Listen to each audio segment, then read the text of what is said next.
The 1953 coup is very relevant to the U.S.-Iran relationship. So this has been absolutely critical to the Iranian government. Many people don't realize that Iran was a democracy at one time. When people are showing pictures of Mossadegh on the streets of Tehran, it's a way of protesting against the current Iranian government. I took the idea of writing this book from comments I heard from some Iranians. I would say to them, why is it that Iran has never been able to develop a democracy? And they looked at me very quizzically and said, well, we had a democracy here until America came over and crushed it.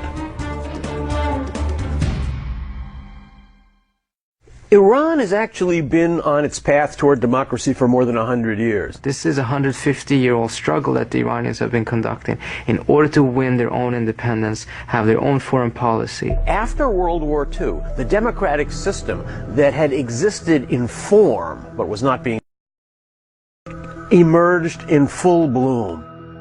Mohammad Mossadegh has been largely forgotten by now, but in his time, he was a huge, titanic figure.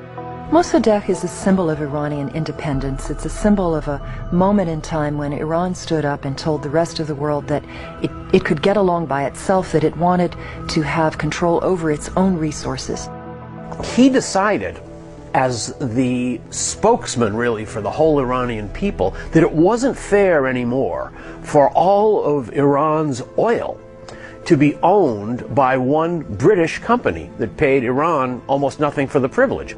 The standard of living that people in England enjoyed all during the 1920s and 30s and 40s was due to Iranian oil. But at the same time, Iranians were living in some of the most miserable conditions of any people in the world. Iranians demanded that they be allowed to control their own oil, and that the money they made from oil would be used not to support the living standards of some European country, but to improve the lives of Iranians. With the unanimous vote of both houses of the Iranian parliament, Iran nationalized the Anglo-Iranian Oil Company. After a while, the British began to realize they had no choice but to try to overthrow Mossadegh and replace him with a regime that was more favorable to England. Prime Minister Winston Churchill sent one of his top secret agents to Washington. Now, what he said was, Mossadegh is leading Iran toward communism. And sure enough, in his meeting, he didn't even mention the oil situation.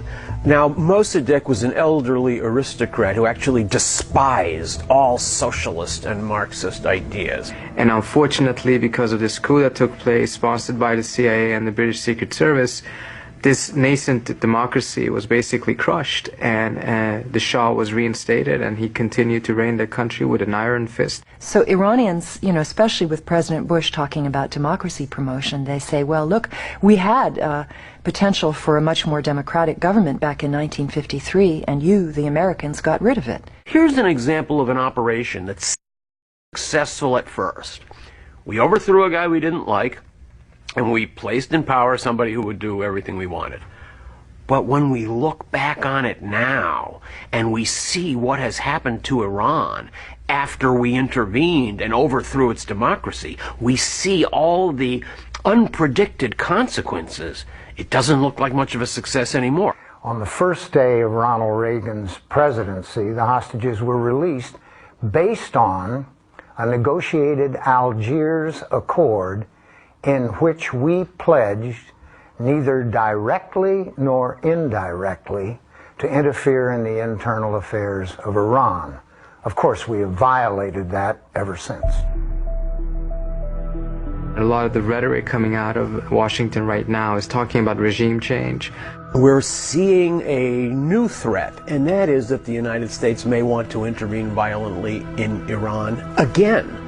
There is no quick fix when it comes to the United States and Iran. It has to be a long, drawn-out process, and I think we have to rely on the Iranians themselves to self-correct the excesses of their system.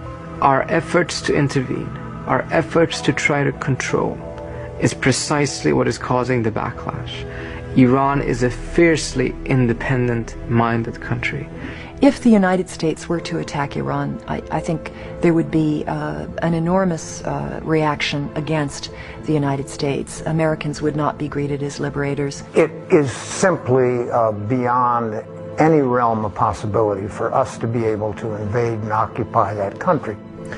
Interestingly enough, I believe that not only are America and Iran not fated to be enemies forever, but actually these are two countries with many strategic interests in common. So I think we're coming to a point in the country, in the region's history, in which if we don't pursue diplomacy, no one's going to be able to emerge out of this situation a winner. The best approach is negotiations without preconditions. We have come to accept the idea of Iran and the United States being hostile to each other as a permanent situation.